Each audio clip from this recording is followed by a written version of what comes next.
आज मालाड मालवणीमध्ये जे काही स्टुडिओ इल्लिगल बनवलेले होते त्याच्यावर हातोडा पडला. बरं, ते स्टुडिओ म्हणून लोकांना कोणाला तरी वाटेल की छोटे स्टुडिओ होते, असं नसून म्हणजे अगदी 15-15, 20-20 हजार स्क्वेअर फीट अशा पद्धतीने फ्लोअर एक एक बांधलेले होते आणि त्याच्यावर आज हातोडा पडलेला आहे. जेव्हा याच्याविषयी इल्लिगल आहे म्हणून पुष्कळ महिने आवाज उठवत होते भाजपाचे माजी खासदार, पण त्याकडे दुर्लक्षित करणं किंवा जसं काय माझा त्याच्याशी काही संबंधच नाही अशा पद्धतीचं दाखवणं चालू होतं. भले तो एरिया असलम शेख हे तिकडनं आमदार आहेत मालाड मालवणीवरनं, त्यांच्यामुळे आणि त्यांच्या सांगण्यावरनं हे सगळं काम करण्यात आलं म्हणून सांगितलं गेलं. पण सत्यता जर आज त्याच्यातली पडताळून पाहिली तर अशी कळते की त्यावेळचे पर्यावरण मंत्री हे आदित्य ठाकरे होते आणि आदित्य ठाकरे आणि असलम शेख यांच्या संगनमताने म्हणजे 10,000, 15,000, 5,000 स्क्वेअर फीट अशा पद्धतीने मोठमोठ्या पद्धतीने तिकडचे जे फ्लोअर आणि शूटिंगसाठी जे काही स्टुडिओ बांधण्यात आले, वेगवेगळे रूम दाखवण्यात आले. आपल्याच चॅनलवर जे दाखवलेत तसे मेकअप रूम असेल, आणखीन काही रूम्स असतील, असे वेगवेगळे रूम्स बांधले गेलेले होते. खरं म्हणाल तर मुंबई शहरामध्ये 2 आणि 5,000 फूट जर जास्त कोणी वाढवली तर त्याच्यावर तातडीने कारवाई होते. आणि ती कारवाई करत असताना मुंबई महानगरपालिका म्हणजे कोणालाही तिकडे त्याच्यामध्ये पॉलिटिकल प्रेशर आलं तर त्याला बाजूला करतात. मग हा एवढा प्रकार जिकडे 10 फूट आणि 100 फूट किंवा 150-200 फुटासाठी इकडे मारामाऱ्या होतात आणि इकडे 10,000, 20,000 स्क्वेअर फीटचे स्टुडिओ याच शहरामध्ये जर असे बांधले जात असतील त्याला काय म्हणायचं. आणि याच्यावर रोखणारा किंवा बोलणारा कोणीच नसेल तर याच्यातनं जे उत्पन्न आलं आहे मागची मला वाटतं 3-4 वर्ष झाली असेल, त्याच्यातनं जे काही उत्पन्न त्या स्टुडिओनी कमवलं आहे शूटिंगमधनं, तर हे उत्पन्न पुन्हा मुंबई महानगरपालिकेला दिलं जाणार आहे का. म्हणजे जागा कोणाची इल्लिगल बांधायचं, त्याच्यावर पैसे कमवायचे, मग ते पैसे जर शेअर झाले असतील असलम शेख आमदार आणि आमदार आदित्य ठाकरे यांच्या पार्टनरशिपमध्ये झालं असतील तर यांच्याकडनं मुंबई महानगरपालिका हे पैसे वसूल करणार आहे का. तोडण्याचा खर्च मुंबई महानगरपालिकेने करणं, तो पैसा वसूल केला जातो. पण उद्योगाच्या उद्देशाने जर हा पैसा कमवला गेला असेल तर आदित्य ठाकरे यांच्याकडनं पण हा पैसा जमा झाला पाहिजे मुंबई महानगरपालिकेच्या तिजोरीमध्ये. कारण याच्यावर नुसता आवाज उठवला म्हणून ॲक्शन झाली असं म्हणता येणार नाही. कित्येक जणांनी त्याच्यावर आवाज उठवला, RTI टाकून त्याचे डिटेल्स घेण्यात आले, पण डिटेल्स घेतल्यानंतर हरित लवादाकडनं जोपर्यंत हायकोर्टाने जी स्टे दिली होती ती उठवली गेली नाही तोपर्यंत त्याच्यावर ॲक्शन झाली नाही. याचा अर्थ समोरच्या एखाद्या माणसाने इल्लिगल आहे म्हणून सांगायचं, बेकायदेशीर आहे म्हणून सांगायचं, पण त्याच्यासाठी किती काळचा लढा द्यायचा.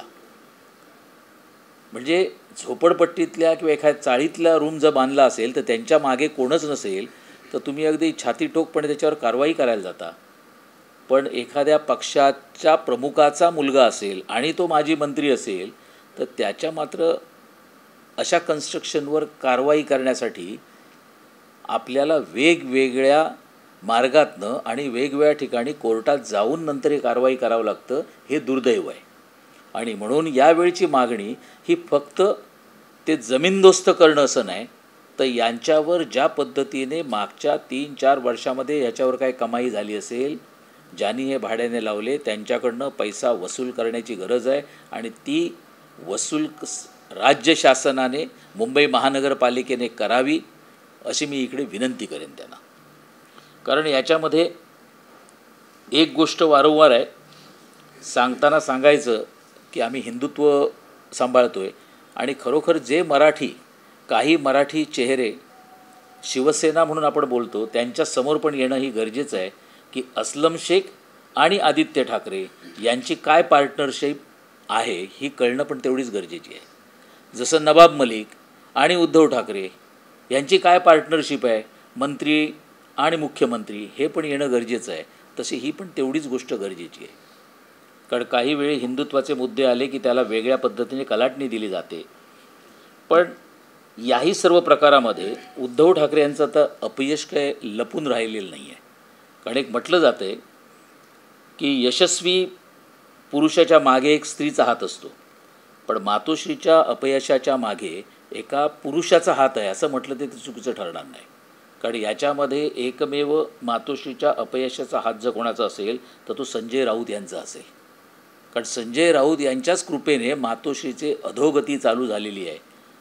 जे शिवसेना नावही राहिलेलं नाही किंवा धनुष्यबाण तुमच्याकडे राहिलं नाही, याला संपूर्ण कारणीभूत जर कोण असतील तर तिकडची असलेली ही व्यवस्था आणि त्यामध्ये असलेली आपल्या संजय राऊत यांची सर्व कृत्य, मी त्याला कृष्णकृत्य म्हणणार नाही, पण ही सर्व कृत्य.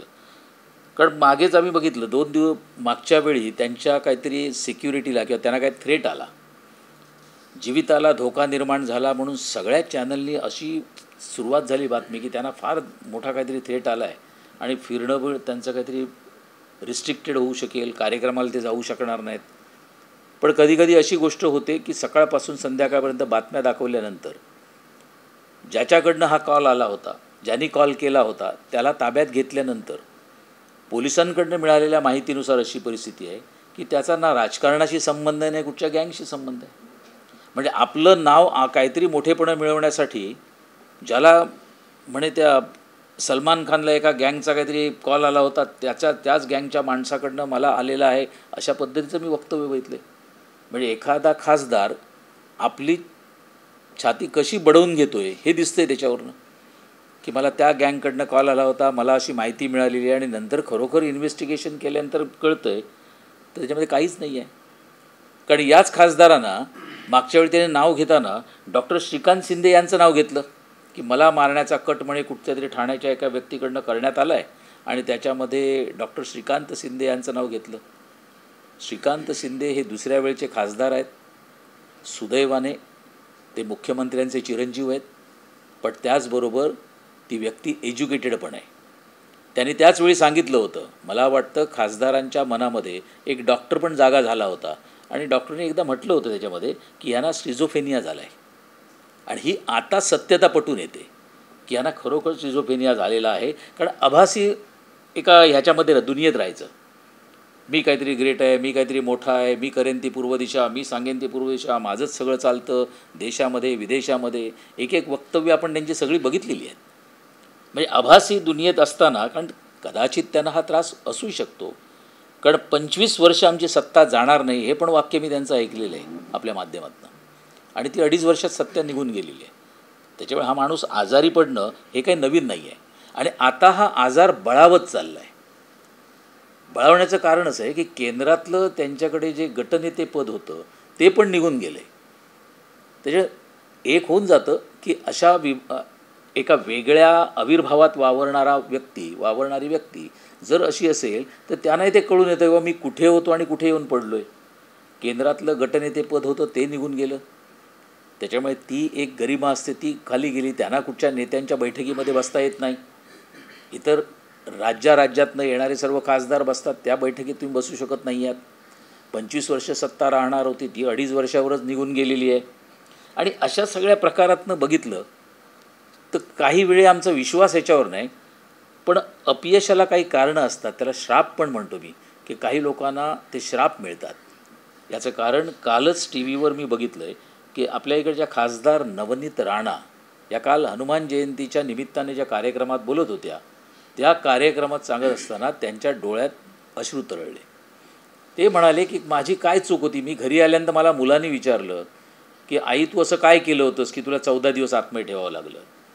त्यांचा गुन्हा एवढाच होता की हनुमान चालिसा मी जाऊन पठण करणार आहे, आमचे आमदार राणा आणि खासदार नवनीत राणा हे आम्ही मातोश्रीवर जाऊन पठण करणार आहोत, हे एवढं बोलले. पठण केलेलं नाही, गेलेले नाहीत, घरात बसलेले नाहीत, काय हनुमानची मूर्ती घेऊन त्याच्यासमोर पठणाला सुरुवात झाली नाही. पण अशाही परिस्थितीत करणार म्हटल्यानंतर तुम्ही त्यांना 14 दिवस आतमध्ये ठेवू शकता, ही बेबंदशाही नाही आहे का? हा काय प्रकार होता? म्हणजे एका आपल्याच राज्यातल्या आमदाराला आणि त्यांचीच धर्मपत्नी असलेल्या तिला खासदाराला 14 दिवस मी आतमध्ये 11 दिवस आतमध्ये टाकताय, म्हणजे केवढं मोठं धाडस करू शकता तुम्ही. नशिबाने मी तर म्हणेन की आमचे मुख्यमंत्री, माझ्या पक्षाचे मुख्य नेते शिंदेसाहेब यांचे मी आभार मानेन की हे त्यांना उतरवलं नसतं तर ह्यांनी आणखीन किती लोकांना त्रास दिला असता. कारण Ketaki Chitale ji T V actress आहे तिच्याबाबत म्हणालो, एक फॉरवर्ड मेसेज केला तर तिला 40 दिवस आतमध्ये, ती आजही कुठच्या टी व्ही चॅनलवर पुन्हा कार्यक्रमाला दिसलेली नाही आहे. काय शॉक घेतला असेल त्या मुलीने, काय शॉक घेतला असेल त्या घरच्यांनी. आणि आपण म्हणता की कंगना राणावत, आज तुमचे हे स्टुडिओ तोडलेत, पण कंगना राणावत यांच्या घराच्या बाहेर असलेले छप्पर तुम्ही तोडायला गेलात.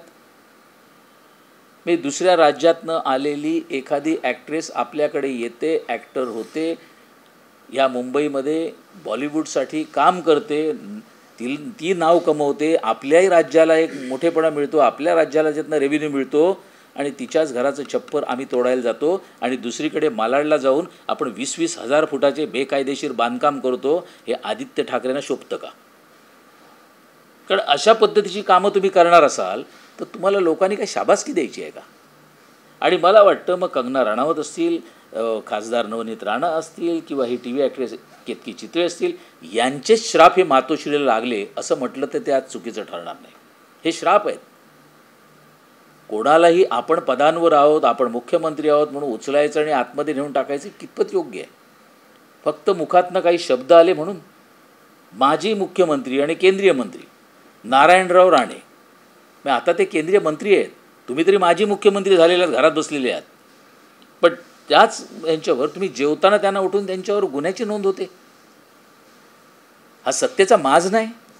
महाविकास आघाडी म्हणून म्हणणारे महाविकास आघाडीतले काही नेते, तिन्ही पक्षाचे नेते असतील त्याच्यामध्ये, पण त्याच्यामध्ये असं कोण बोलणारा पैदा होत नाही की माजी मुख्यमंत्र्याला उचलून बरं त्यांनी काय केलं की तिरंग्याचा अपमान होत असेल आणि मला जर असं वाटलं असेल मी कानाखाली वाजवलीच, एवढं बोलले. वाजवली का? नाही. तुमची कॉलर पकडली का? नाही. ते फक्त बोलले म्हणून तुम्ही त्यांच्यावर गुन्हा केलं. मग काल उपमुख्यमंत्री देवेंद्र फडणवीस यांच्याशी तुम्ही काय काय शब्द बोललात? फडतूस बोललात, वेगवेगळ्या पद्धतीने काय आणखीन शब्द बोलायला लागले. आता तेच शब्द रिपिटेशन्स करू नयेत. मग इतराने कोणी एक बोललं तर त्याला ताबडतोब कारवाई, ताबडतोब आतमध्ये. मी तर आज आपल्या माध्यमातून बोलत असताना एवढं सांगेन आणि ही मागणी करेन, राज्य शासनाने अगोदरचे हे सगळे इन्सिडेंट बघितल्यानंतर उद्धव ठाकरे यांच्यावर कारवाई करावी आणि त्यांना पण अटक करावी. कारण किती वेळा हे बोलायला लावणार आहात? कारण त्यांचे सहकारी जे दुसरे आहेत ते तर आपल्या कॅमेऱ्यासमोर कुठचीही शिवी, म्हणजे आपण बाथरूममध्ये उभे राहून पण शिवी घालणार नाही, अशा सगळ्या शिव्या त्यांनी तुमच्या कॅमेऱ्यासमोर घातल्यात, पण कुठचीही कारवाई नाही. आणि एवढे होऊन आपण पुन्हा सुसंस्कृत, सुशिक्षित असं सगळं बोलत राहायचं. म्हणजे ही सहनशीलतेची मला विचाराल तर एक मर्यादा असते. जसं मी डॉक्टर श्रीकांत शिंदे यांच्याविषयी म्हटलं, मुख्यमंत्र्यांचे चिरंजीव आहेत म्हणून त्यांच्यावर कुठचा तरी आरोप करायचा आणि स्वतःविषयी सिक्युरिटी वाढवून घेण्याविषयी किंवा त्यांच्यावर आरोप केल्यामुळे मी काहीतरी मोठा होईन या पद्धतीने काम करायचं. पण शेवटी आपल्या निदर्शनास येते त्याच्यामध्ये काही नाही, एक ऑर्डिनरी माणूस, आणि त्याने तुम्हाला फोन केला आहे म्हणून तुम्ही एवढी यंत्रणा सगळी कामाला लावली. हीच यंत्रणा सगळी गोरगरिबांच्या प्रश्न जेवढे पोलीस स्टेशनना पडून आहेत त्यांच्यासाठी यंत्रणा कामाला लागली असती तर ती फायद्याची होती.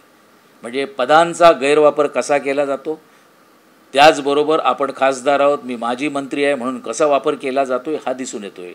या सगळ्या गोष्टी उघड करून दाखवणं प्रत्येक वेळी हे कठीण होतं आहे. पण याच्याचबरोबर सरकारने आणि इतर एजन्सीने विचार करण्याची गरज आहे की या लोकांवर, या दोघांवरही, मग संजय राऊत असतील, उद्धव ठाकरे असतील, किंवा आज ज्या डेमॉलिशन झालेलं मलाड मालवणीचं आहे ते आदित्य ठाकरेंचं कर्म असेल, याच्यावर कारवाई करून यांच्याकडनं जो जुर्माना आहे तो त्यांच्याकडनं वसूल केला जावा, अशा पद्धतीची मागणी करतोय. कुठेतरी आदित्य ठाकरे यांच्याच सांगण्यावरून हे सगळं घडलं होतं का? मलाड मालवणी त्यांची तर पार्टनरशिप आहे त्याच्यामध्ये. आपल्या माजी खासदारांनी ह्याच्यापूर्वी बोललेलेच आहेत. ते तर यासाठी 6 महिने आपल्या समोर 6-7 महिने लगातार त्याचा फॉलोअप घेत आहेत. शेवटी हरित लवादाकडनं आल्यानंतर हायकोर्टाची जी स्टे ऑर्डर होती ती उठवण्यात आली आहे.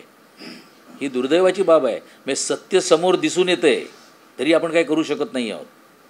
म्हणजे एक न्याय माजी मुख्यमंत्री नारायण राणेंना जर तुम्ही दिला असाल तर माझी मागणी एवढीच आहे, तोच न्याय त्यांनी काहीतरी बोललेत म्हणून त्यांना आतमध्ये टाकलं, मग तोच न्याय काल आपल्या राज्याचे उपमुख्यमंत्र्यांना बोलल्यानंतर उद्धव ठाकरेंविषयी का नाही लागत आहे?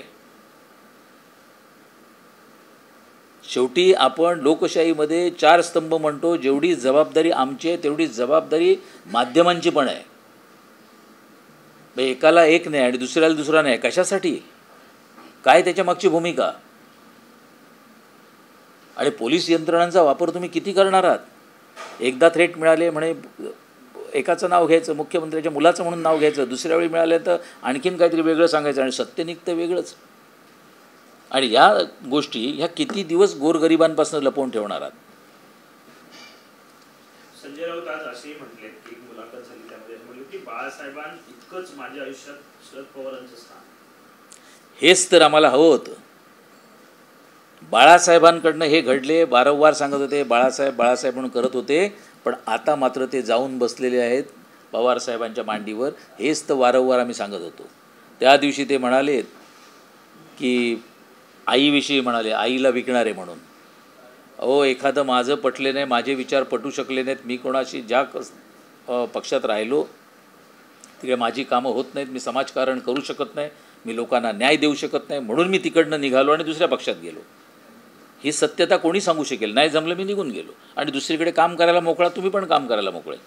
पण इकडे याच घरात राहायचं, मातोश्रीवरच राहायचं, शिवसेनेकडनंच खासदार व्हायचं, शिवसेनेच्या आमदारांची मतं घेऊन तिकडे राज्यसभेत बसायचं आणि इकडे गुण मात्र दुसऱ्या पक्षाचे गायचे. हेच तर आम्ही पूर्वीपासून सांगत होतो, पण याच्यावर कोण विश्वास ठेवत नव्हतं. आता त्यांनी विश्वास ठेवला, आता ते किती विश्वास ठेवतात हा पण एक प्रश्नच आहे. कारण शेवटी ही आजारी व्यक्ती आहे, शिझोफेनिया झालेली व्यक्ती आहे, आभासी दुनियेमध्ये फिरत असलेली व्यक्ती आहे. उद्या सकाळी ते असंही म्हणतील ते थोडे आजारी असल्यामुळे काहीतरी बरळले, असंही होऊ शकतं.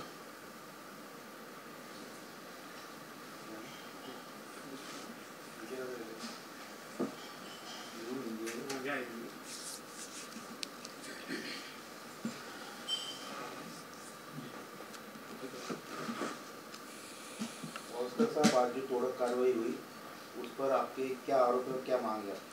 मलाड मालवनी में जो स्टूडियोज़ थे, उस स्टूडियो की आज मुंबई महानगर पालिका की तरफ से पूरे निकालने की आज कोशिश की गई है. वहाँ की कंस्ट्रक्शन ये छोटी नहीं थी. मैं ये बार बार बोल रहा हूँ, किसी का 1500 स्क्वायर फीट का है तो इमीडिएटली वहाँ पर बीएमसी जाती है, लेकिन यहाँ पर 10-10 हज़ार के अगर फ्लोर बनते हैं, 5,000, 10,000, 20,000 के फ्लोर बनते हैं, स्टूडियोज़ बनते हैं, तो इतने दिन से क्या बीएमसी सोई थी? दूसरी बात ऐसी है, वहाँ के एमएलए असलम शेख और पर्यावरण मंत्री आदित्य ठाकरे, इनकी मिली भगत में ये बने थे. इसके ऊपर बार बार आरोप किए गए, किसी ने उसके ऊपर भरोसा नहीं किया. हाई कोर्ट जाके उन्होंने स्टे ऑर्डर लेके बैठे थे. जब अभी वो स्टे ऑर्डर ख़त्म होने के बाद उनके ऊपर एक्शन हो गई. मतलब ऐसी कितनी चीज़ें हम बार बार बोलते रहेंगे कि ये लोग अपना फ़ायदा मुंबई महानगर पालिका के पास से कैसे उठा रहे थे. जब 15-20 हज़ार स्क्वायर फीट का फ्लोर होता है और वो शूटिंग के लिए दिया जाता है, अगर 2-2 साल या 2.5 साल अगर काम चलता है वहाँ पर, तो उसमें रेवेन्यू कितना आया है? और वो रेवेन्यू असलम शेख हो या आदित्य ठाकरे हो, इनके पास से ये पूरा रेवेन्यू जमा होके बीएमसी में आना चाहिए. इलीगल कंस्ट्रक्शन करके रहने के लिए आपको घर नहीं है और रहने जाते थे, दोनों अलग बात थी. आप वहाँ पर व्यवहार करते थे, व्यापार करते थे, कमर्शियल आपने यूज़ किया है, तो उसके पूरे पैसे उनके पास से वसूल करने चाहिए. ये हमारी मांग है. दोनों की पार्टनरशिप पार्टनरशिप में ही तो हुआ है. पर्यावरण मंत्री जब तक अगर उसको ग्रीन सिग्नल नहीं देते तो ऐसे स्टूडियो बन सकते हैं क्या? पार्टनरशिप थी करके तो बार बार बेचारे वो बोल रहे थे. कितने दिन से उसका, और एक आदमी जब उसके कोई भी इलीगल कंस्ट्रक्शन के पीछे लग जाता है तो 6-6 महीना, 7-7 महीना, 1 साल उसको लग जाता है कि नहीं सर ये इलीगल, इसको तोड़ो. बाद में कोर्ट बोलने के बाद तोड़ेंगे. इसका मतलब क्या होता है? पॉलिटिकल पावर आप कितनी यूज़ करोगे? यही पॉलिटिकल पावर आप यूज़ किया है आपने माजी मंत्री नारायण राणे इनके बारे में. आज आप कुछ भी बकते हैं, आप कुछ भी बोलते हैं, फड़तूस करके बोलते हैं उप मुख्यमंत्री को, वो चलता है. तो नारायण राणे ने क्या बोला था आपको? उनके ऊपर गुनाह कैसा हुआ? वो भी माजी मुख्यमंत्री है, ये भी माजी मुख्यमंत्री है। वो तो नारायण राणे साहब तो आज केंद्र में मंत्री है, कैबिनेट मिनिस्टर है, आप वो भी नहीं है, आप घर में बैठे हुए। तो उनके ऊपर वही कार्रवाई क्यों नहीं हो रही है? क्या कार्रवाई होनी चाहिए? अगर जो आपने उनके ऊपर गुनाह लिया वैसा ही गुनाह इनके ऊपर ले लो। उद्धव ठाकरे जी के ऊपर भी वही गुनाह होना चाहिए, क्यों नहीं हो रही है? अगर आज मलाड का 20,000 फुट का अगर तुम फ्लोर तोड़ने जाते हैं तो उसके लिए आपको 6 महीना 7 महीना लगता है। और कोर्ट ने बोलने के बाद कंगना राणावत के पास गए थे, तब कौन सा कोर्ट गए थे आप? कंगना राणावत का घर तो इमीडिएट तोड़ने गए। खासदार नवनीत राणा, उन्होंने आपके घर में आके क्या बोला था? हनुमान चालीसा हम पढ़ेंगे। क्या गलत बोला था? राज्य कुछ गलत ढंग से चल रहा है, राज्य में अलग अलग चीज़ें गलत चीज़ें हो रही है, तो हम आपके घर में आके न हनुमान चालीसा पढ़ना चाहते हैं? नहीं, इस पर उनका यह कहना है कि महाराष्ट्र में या देश भर में तो सिलेक्टिव कार्रवाई की जा रही है विपक्ष के नेताओं पर। सिलेक्टिव कार्रवाई का तो मैं आपको यही दिखा रहा हूँ। अगर राणे साहब के ऊपर कार्रवाई होती है, वही कार्रवाई उद्धव ठाकरे जी ऊपर क्यों नहीं हो रही है? नवनीत राणा, उनका अगर घर तोड़ने के लिए आप गए थे, तो ये असलम शेख और आदित्य ठाकरे के पार्टनरशिप में बने हुए स्टूडियो तोड़ने के लिए आपको 6-7 महीने क्यों लगे? और वहाँ 24 घंटे में आप कैसे पहुँचे? तो ये क्या मिसयूज़ नहीं है? ये पॉलिटिकल मिसयूज़ है, आपकी पावर का मिसयूज़ आपने किया है। महाविकास आघाड़ी के जो नेता जो बात करते कि हमने ये नहीं किया, हमने वो नहीं किया, मैं तो पूछना चाहता हूँ ये कैसा हुआ? फिर हनुमान चालीसा बोलने के लिए गया, उसको 14 दिन अंदर। केतकी चितळे अगर कोई फॉरवर्ड किया मैसेज 40 दिन अंदर। माजी मुख्यमंत्री नारायण राणे, उनके ऊपर गुनाह। ये क्या है? अब आम आदमी के ऊपर नहीं ले रहे, जो अच्छे पोस्ट पे है, संविधानिक पोस्ट पे, उनके ऊपर आप एक्शन ले रहे। ये क्या बात है कि आपको किसी का थ्रेट आया है? संजय राउत, इनको थ्रेट आया, एक नहीं बहुत बार थ्रेट आता है। ये सब की मैंने देखा है। जैसे ही किसी के ऊपर एक्शन हो गई, पुलिस की अरेस्ट हो गई, कि उसको पहले छाती में दुखना चालू हो जाता है, उसको पहला हॉस्पिटल लेके जाते हैं। वैसे ही आपकी सिक्योरिटी जाने के बाद आपको इमीडिएटली थ्रेट आना चालू हो जाती है। नहीं, आपने उद्धव ठाकरे के ऊपर कार्रवाई की मांग की कार्रवाई होनी चाहिए, क्या है मुझे आपको लगता है? डिप्टी सीएम जो हमारे हैं फडणवीस साहब, उनके बारे में जाहिर उन्होंने क्या बोला है? ये महाराष्ट्र का दुर्भाग्य है, हा फडतूस माणूस मिळाला आहे। त्यांना दिलेले शब्द काय होते? अगर इस बारे में वो बोलना चाहते, फड़तूस है। फड़तूस मतलब क्या है? कुछ काम का नहीं है, लाल घोटेपना करतात। क्या क्या है ये? बोला आपको ऐसा कोई कार्ड मिला है क्या, आपको और संजय राउत को? जो भी कोई है, मुख्यमंत्री हो, उप मुख्यमंत्री हो और पंतप्रधान हो, आप जो भी कैमरा ऑन होने के बाद उसको गाली आप देते रहेंगे, उसके और कोई एक्शन नहीं होनी चाहिए। मेरी तो कंप्लीट मांग है, जो एक्शन लास्ट गवर्नमेंट में नारायण राणे साहब के ऊपर ली थी, गुनाह उनके ऊपर रजिस्टर्ड किया था, वही गुनाह आज उद्धव ठाकरे इनके ऊपर रजिस्टर होना चाहिए। सरकार तो आपकी है, तो फिर क्यों नहीं करेगी? 4 स्तंभ जो है लोकशाही के, वही मैं आपके स्तंभ के सामने मांग कर रहा हूँ। हमारे यहाँ पर जो भी है, कल देवेंद्र फडणवीस साहब हो या शिंदे साहब हो, वो एक ही बोलते, कुछ बकरे छोड़ो, उनको माफ़ करो। बट कितने बार माफ़ करोगे? कैरेक्टर एसेसिनेशन कितने बार करोगे आप? ये पार्टी की तरफ से कोई शिकायत दी जाएगी पुलिस को, कंप्लेंट? क्यों नहीं दिया जाएगा? बात तो हुई है। वो सब लोग यही बोलते हैं कि अभी राउत के बारे में तो सब लोग बोलते तो बीमारी आदमी है, क्योंकि खुद डॉक्टर श्रीकांत शिंदे खासदार, उन्होंने तो बोल दिया कि उनको शिजोफ्रेनिया हुआ है, बीमार आदमी है ये। वो कुछ सोचते अलग ही रहता है, अलग दुनिया में रहते हैं। और उस ये बीमार आदमी, लेकिन बीमार बोल के सबको तकलीफ हो रही है, और बीमार होने के कारण भी है, और वही कारण के ऊपर, लेकिन उनके ऊपर उपचार भी तो अच्छे होने चाहिए। गवर्नमेंट के पैसे में उपचार होने चाहिए, इसके लिए उनको ले लो ताबे में और कहाँ तो रख दो, जैसे पहले रखा था 100 दिन, और उनके ऊपर उपचार कर दो, ताकि वो बाहर आते हुए अच्छे करके आ जाएंगे। आपने एक बात कही कि हिंदुत्व की बात कर ठाकरे और आदित्य और असलम की पार्टनरशिप है, शिवसेना को मालूम होना चाहिए, क्या आपका? मैं चाहता हूँ मुंबई की पूरी जनता या महाराष्ट्र की जनता को ये समझना चाहिए, ये बार बार बोलते कि हमने हिंदुत्व नहीं छोड़ा है, लेकिन इनके बिजनेस पार्टनर असलम शेख है। हमने हिंदुत्व नहीं छोड़ा, हम हिंदुत्व के साथ है, लेकिन जिन्होंने व्यवहार नवाब मलिक ने दाऊद इब्राहिम के साथ अगर व्यवहार किए हैं और वो आदमी आपको कैबिनेट में मंत्री करके चलता है, भाषण में स्टेज पे जाने के बाद अलग करते, काम में कुछ अलग करते, ये आज दिखाई दिया है आपको। दूसरा एक सवाल है कि कांग्रेस की आज बैठक हुई दिल्ली में और वो कह रहे कि हम विपक्षी एकजुटता की प्रयास करेंगे। उन्होंने कई राज्यों के प्रमुख नेता है विपक्षी, नीतीश कुमार से बात की, कुमार से भी बात की है और कह रहे कि लोकतंत्र बचाने के लिए सबको एक साथ आना चाहिए कांग्रेस के नेता। वो अपनी तरफ से कोशिश करते रहेंगे, लेकिन लोकतंत्र अगर बचाना है तो मैंने अभी जो महाराष्ट्र में चीज़ें, ये कभी भी महाराष्ट्र में इससे पहले नहीं हुआ है। माजी मुख्यमंत्री के ऊपर कभी गुनाह नहीं हुआ है। माजी मुख्यमंत्री को अरेस्ट छोटे से कारण के लिए करने की किसी ने कोशिश तक नहीं की है। हम महिलाओं के आदर करते हैं, चाहे वो कंगना रणावत हो, नवनीत राणा हो, केतकी चितले हो, इस ढंग से आज तक हमने किसी को भी ट्रीट नहीं किया जो लास्ट गवर्नमेंट ने किया है। ये महिलाओं का आदर नहीं है। आप एक मंत्री अब्दुल सत्तार, इन्होंने कुछ बोला है सुप्रिया सुळे के ऊपर, तो अरेस्ट करो, छोड़ के जाओ, पद से निकाल दो। अरे बट 40-40 दिन जिनको अंदर रखा है उनके बारे में कुछ क्यों नहीं बात करते आप? ये चीज़ें महाराष्ट्र में कभी भी नहीं हुई है। और बाकी के सब राज्यों को अगर साथ में जुड़ के कुछ करना चाहते कि केंद्र के सरकार के खिलाफ हम आवाज़ उठाएंगे, तो आपकी ऐसी कुंडली बहुत सारी है।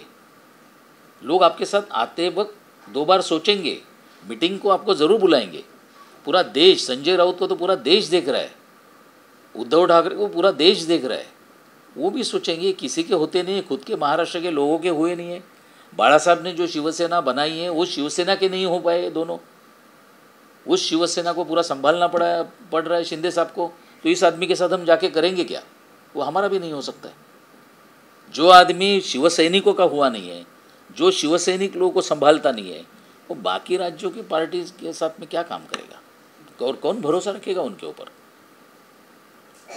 इसके लिए नवाब मलिक हो, असलम शेख हो, इनके कारनामे जो है सिर्फ पैसा कमाने के ये जो अगर तरीके हैं, ये तरीके आज आपके सामने आए।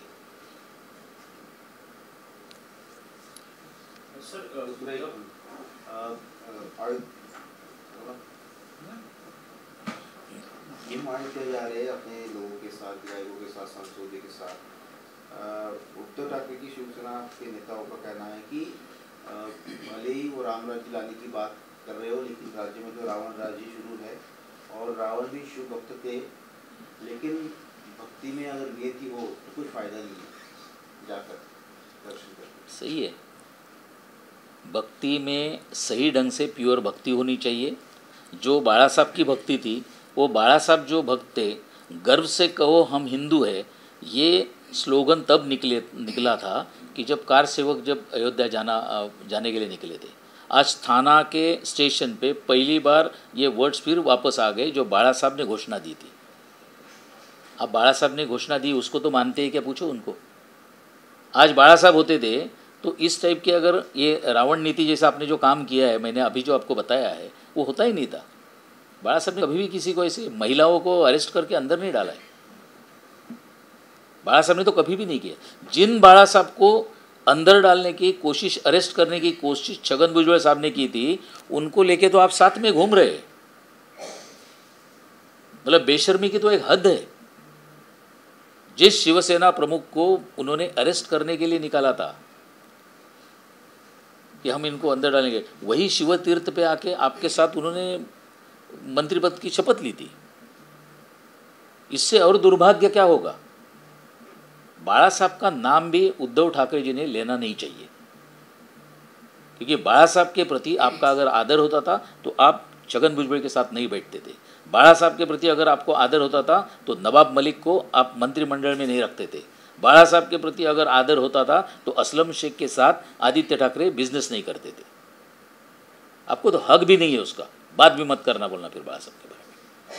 सर मराठीमध्ये सांगा ते अयोध्या दौरा मुख्यमंत्र्यांचा उद्या आहे. ठाकरे गटाकडून टीका जी आहे ती केली जाते. ही टीका करण्यासाठी, कारण कुठचंही चांगलं काम झालं की टीका करण्यासाठी त्यानं एक आता ठेवलेली आहेत, म्हणजे जसं आपण भाड्यावर माणसं ठेवतो ना तशी ठेवलेली आहेत. शिंदे साहेबांनी त्यांना त्यांची जागा दाखवून दिलेली आहे. आज पहिल्यांदा असं झालं आहे की ठाण्यामधनं रेल्वे सुटत असताना मुख्यमंत्री स्वतः शिवसैनिकांना भेटायला गेले, त्यांना झेंडा दाखवायला गेले. पण त्याच्याचबरोबर जाताना पहिल्यांदा बघितलं की ठाण्यामध्ये घोषणा ज्या निघाल्या तो गर्व से कहो हम हिंदू आहे. ज्यावेळी अयोध्येमध्ये राम मंदिर व्हावं म्हणून कारसेवकांचा जथ्था इकडनं जायचा त्यावेळी ह्याच घोषणेचा जन्म झाला होता आणि ही घोषणा शिवसेना प्रमुख बाळासाहेब ठाकरे यांनी दिली होती. आज पुष्कळ वर्षानंतर पुन्हा ती ऐकायला मिळाली. म्हणजे बाळासाहेब जे काय सांगतायत, बाळासाहेब जे काय सांगत होते, आज आम्ही त्याच्याविषयी तुम्हाला सत्यता दिसून येते. पण दुर्भाग्य असं आहे की बाळासाहेबांचे जे विचार किंवा बाळासाहेब विचारापासूनही दूर गेलेली मातोश्री हे जे आम्ही म्हणतो हे चुकीचं नाही. बाळासाहेब असते तर त्यांनी कंगना राणावतला त्याच्यावर ॲक्शन घेतली नसती. बाळासाहेब असते तर नवनीत राणाला आतमध्ये टाकलं नसतं. बाळासाहेब असते तर केतकी चितळी आतमध्ये दिसली नसती. आणि बाळासाहेब असते तर माजी मुख्यमंत्री नारायण राणे यांच्यावर पण गुन्ह्याची नोंद झाली नसती. आणि बाळासाहेब असते किंवा त्यांचे विचार मानायचे असते तर नवाब मलिक यांना पण कॅबिनेटमध्ये ठेवलं गेलं नसतं. आणि बाळासाहेब असते तर अस्लम शेख आणि आदित्य ठाकरे हे पण आज जे तोडफोड इलिगल कन्स्ट्रक्शन जी तोडली आहेत मलाडची तो पण प्रकार तुम्हाला दिसला नसता. त्याच्यामुळे खऱ्या अर्थांतर बाळासाहेबांचे विचार यांना घेऊन चालण्याचा किंवा बाळासाहेबांचं नाव घेण्याचं यांना अधिकार आहे का ह्या आधी पडताळून पहा. अशा असंख्य आणखीन गोष्टी आहेत सांगता येण्यासारख्या, असंख्य आहेत.